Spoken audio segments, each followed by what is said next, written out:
नमस्कार दोस्तों, स्वागत है आप लोगों का अपने चैनल भारतीय ब्लॉगर पर। आज हम भविष्य मालिका के बारे में बात करने आए हैं। बहुत दिनों से भविष्य मालिका के ऊपर एक दो वीडियोस नहीं आ पाई, लेकिन जो सीरीज़ चल रही है हमारी भविष्य मालिका की, तो उसके बारे में आगे बढ़ते हुए भविष्य मालिका में क्या लिखा हुआ है वो आपके पास में आज बताने के लिए मैं आया हूँ। जिस प्रकार से अभी तक सारी भविष्य मालिका की भविष्यवाणियाँ सच होती जा रही हैं, तो इसमें कोई शंका और दो राय नहीं है कि आने वाले टाइम के बारे में जो भविष्य मालिका में लिखा हुआ है वो प्रभु श्री जगन्नाथ की कृपा से सच नहीं होगा, क्योंकि प्रभु श्री जगन्नाथ के मंदिरों से भी लगातार ऐसे अशुभ संकेत मिल रहे हैं जो आने वाले समय को और भी ज़्यादा भयानक दिखाने का कार्य कर रहे हैं। जिस प्रकार से जो जगन्नाथ मंदिर के ऊपर अभी इतने सारे पक्षियों का मंडराना देखा गया, तो वो समस्या कोई ना कोई एक बड़ी समस्या की ओर इशारा था प्रभु श्री जगन्नाथ का। तो पढ़ते हैं आगे भविष्य मालिका के अंदर क्या लिखा हुआ है। जिसने अभी तक चैनल को सब्सक्राइब नहीं किया है प्लीज़ सब्सक्राइब करें, बेल आइकन को ऑल पे कर लें और वीडियो को एक लाइक ज़रूर दें, ताकि सभी लोगों के पास में ये वीडियो पहुंच पाए और लोगों को भी पता लगे कि क्या भविष्य मालिका हकीकत में सच हो रही है। तो स्टार्ट करते हैं। अब लिखा गया है कि महायुग जब घोर कलयुग की ओर बढ़ेगा तो भक्ति और यज्ञ में कुछ तथ्य ऐसे हो जाएंगे जिनका अंत स्वरूप बिल्कुल अंत में निर्भर हो जाएगा। मतलब यज्ञ और ये जितने भी कार्य थे इन सभी का अंत होना निश्चित हो जाएगा और लोगों को भक्ति भाव से हटकर किसी और क्रियाकलापों के अंदर लगते चले जाएंगे। संक्षिप्त में एक सबसे बड़ी भविष्यवाणी जो लिखा गया है कि भारत में एक महिला का राजा बनना, तो आप देखिए क्या ये इसी ओर इशारा है। जो माँ द्रौपदी अभी राजा बनके राष्ट्रपति बनके भारत की आई हैं, उसके बाद में एक बड़े युग परिवर्तन की संभावना होगी। रूस और पश्चिमी देशों का जो उल्लेख किया गया है वो बहुत ही महत्वपूर्ण प्रतीक हो रहा है। वर्तमान में घट रही घटनाओं को संक्षिप्त में सामान्यतः रूप से सामान्य करना और एक नई भूमिका के रूप निर्धारित करते हुए भारत को महत्वपूर्ण पद पर ले जाना। मतलब इतनी बड़ी बड़ी बातें भविष्य मालिका में लिखी गई हैं। जो कहा गया है कि जब माँ द्रौपदी का शासन आएगा, जिस प्रकार से महिला शासन अभी आया है, तो प्रथम जो कहते हैं ना कि प्रथम नागरिक राष्ट्रपति है भारत के अंदर, तो उनके शासनकाल में ये सारी घटना घटने निर्धारित की गई हैं। कहा गया है कि पाप में प्राणी दास हो जाएगा, चर्पित धर्मपट सब नष्ट हो जाएगा, लोगों के बाद में सब शून्य और संचित रचना को शून्य कर देंगे, मनुष्य का स्वभाव अतुलनीय हो जाएगा और लोग एक दूसरे से हीन भावना करना स्टार्ट कर देंगे।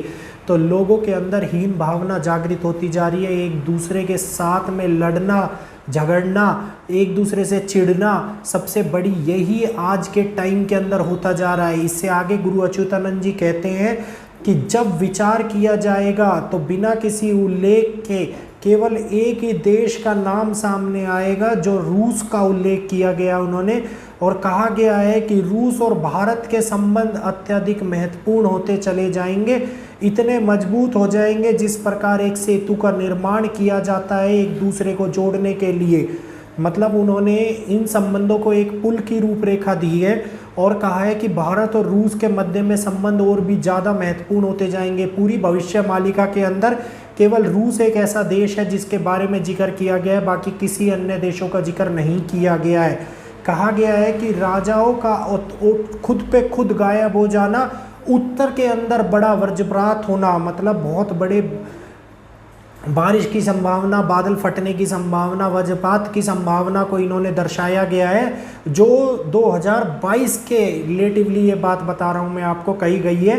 कहा गया है जगन्नाथ स्वामी के मंदिर के अंदर पत्थर का गिरना और बहुत बड़ी किसी विधवा महिला का असफल हो जाना, और इसके अलावा भारत के अंदर जगह जगह पे धर्म युद्ध की स्थापना और एक बांध जो बड़ी घटनाक्रम को लेके सामने आएगा, कई लोगों को अपनी चपेट में ले जाएगा। मतलब ये भी कहा गया है कि कोई एक बांध ऐसा टूटेगा जिस कारण कई लोगों को मृत्यु का सामना करना पड़ेगा और कई लोगों को वो अपने साथ में बहा के ले जाएगा। मंदिर के अंदर जगन्नाथ मंदिर के बारे में कहा गया कि जगन्नाथ मंदिर के अंदर पत्थर का गिरना। जगन्नाथ मंदिर के बारे में जो मैंने अभी बताया था थोड़े दिनों पहले, कुछ वीडियो आपने देखी होंगी, जिसके अंदर चूने का 1.5 किलो का पत्थर मंदिर के गर्भगृह के अंदर गिरा था, जिससे जो बिल्कुल भगवान जगन्नाथ के भाई के हाथ के बराबर में गिरा था। इससे किसी भी मूर्ति को तो कोई नुकसान नहीं पहुंचा था, किसी ब्राह्मण को कोई नुकसान नहीं पहुंचा था, जो लोग उस टाइम गर्भगृह में थे उनको भी कोई नुकसान नहीं पहुंचा था। लेकिन ये घटना लगातार बढ़ती ही चली जाएंगी। कहा जा रहा है कि आप देखेंगे जब ये चीज़ें अनियंत्रित स्वभाव के कारण आगे बढ़ेंगी, अनुसूत्र और अनुचेतक कथा के बारे में जरूर विस्तार पूर्वक देखा जाएगा। कोई ऐसा नरपति निकल के सामने आएगा जो एक नई रूपरेखा का निर्माण करते हुए नए दिनों को लाने का प्रयास करेगा। मतलब इसमें किसी एक ऐसे व्यक्ति के आने की संभावना भी बता रखी है कि जो आने वाले अच्छे दिनों को लाने का प्रयास करेगा, एक नई रूपरेखा मतलब एक नए भविष्य का निर्माण करेगा। और जिनकरा की नीले के आसमान के अंदर नीली रोशनी का प्रकाश बार बार दिखाई देगा और उस नीली रोशनी के प्रकाश के कारण कुछ अन्य परजीवी इस धरती पर आने का प्रयास करेंगे और उनके बारे में अच्युतानंद जी ये कह रहे हैं कि वो प्रयास उनका सफल भी हो जाएगा और ये प्रयास के बाद में कुछ नई घटना निकल के सामने आएगी। मतलब क्या ये बात उस घटना की ओर इशारा कर रही है जो आजकल न्यूज़ों में चल रहा है, जिस प्रकार से एलियन के बारे में, आसमान में नीली रोशनी देखने के बारे में, यूएफओ के बारे में कहा गया है। तो हो सकता है कि ये बात उसी ओर इशारा कर रही हो कि कोई परजीवी मतलब बाहर के जीव जो होंगे वो भारत की ये मतलब धरती के ऊपर उतर के आएंगे। तो ये बड़ी हैरान कर देने वाली भविष्यवाणियाँ थी जो आज मैंने आप लोगों को बताई। इन भविष्यवाणियों के अंदर कुछ भविष्यवाणियाँ सच हो गई हैं। पत्थर का गिरना, बांध का टूटना, कई जगहों के ऊपर रूस के साथ में संबंधों का बढ़ना, सारे देश भारत के खिलाफ हो रहे हैं फिर भी रूस के साथ में संबंध बढ़ते जा रहे हैं भारत के। तो जो भी ये नई रूपरेखा बन रही है, क्या कलयुग के अंत की ओर नया प्रमाण सिद्ध करने के लिए बन रही है, या ये ऐसी रूपरेखा है जो आने वाले समय के लिए हम लोगों के लिए बहुत ही महत्वपूर्ण होने वाली है।